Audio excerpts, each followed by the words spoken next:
Hello students, welcome back to talks party.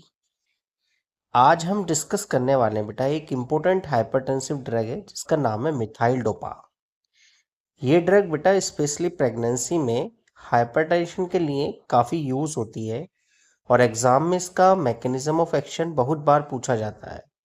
ठीक है, तो वीडियो को एंड तक ज़रूर देखना क्योंकि मैं आपको इसका मैकेनिज्म ऑफ एक्शन, यूजेस और important exam point simple language में समझाऊंगा। तो first of all methyl dopa. तो बेटा ये है मिथाइल डोपा का स्ट्रक्चर, इसको अच्छे से देख लेना। First of all introduction of drug बताता हूँ, ड्रग में क्या क्या देखते हैं हम। मिथाइल डोपा बेटा एक centrally acting anti hypertensive drug है। मिथाइल डोपा जो है एक centrally acting anti hypertensive drug है।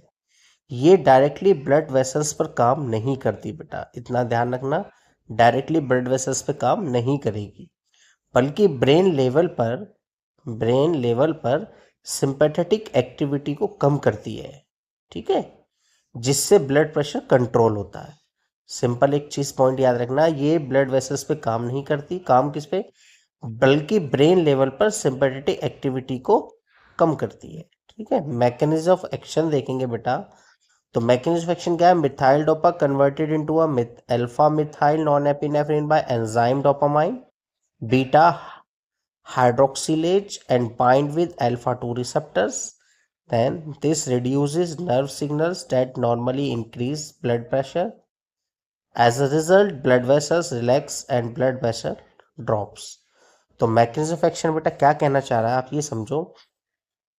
सबसे पहले इंपॉर्टेंट पार्ट है मैकेनिज्म ऑफ एक्शन, यही इंपॉर्टेंट पार्ट है बेटा।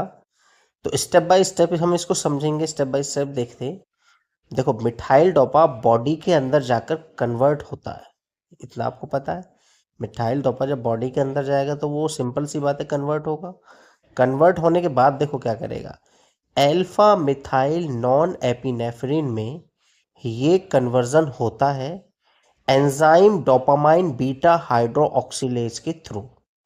अब याद रखना किसके थ्रू हो रहा है, बीटा हाइड्रोक्सिलेज के थ्रू ये कन्वर्जन हो रहा है।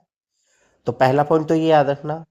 दूसरा पॉइंट क्या, ये जो अल्फा मिथाइल नॉन एपिनेफ्रिन बनता है ये जाकर अल्फा 2 एडेनर्जिक रिसेप्टर पर बाइंड करता है ब्रेन में। ठीक है, और लास्ट पॉइंट तीसरा जो होगा हमारा वो होगा अल्फा 2 रिसेप्टर जो है स्टिमुलेशन क्या करता है, अल्फा 2 रिसेप्टर स्टिमुलेशन क्या करता है, क्योंकि वो अल्फा 2 पे रिसेप्टर पे क्या हो रहा है, बाइंड हो रहा है। तो वहाँ से क्या होगा, सिंपैथेटिक नर्व सिग्नल को कम करता है जब नॉर्मली ब्लड प्रेशर बढ़ता है। सिंपैथेटिक नर्व सिग्नल को क्या करेगा, वो कम करेगा। कब कम करेगा, जब नॉर्मली ब्लड प्रेशर बढ़ता है। तो इसका फाइनली बेटा रिजल्ट क्या आना है, रिजल्ट आना है ब्लड वेसल्स रिलैक्स हो जाती हैं, पेरिफेरली रेजिस्टेंस कम होता है, ब्लड प्रेशर डिक्रीज हो जाता है।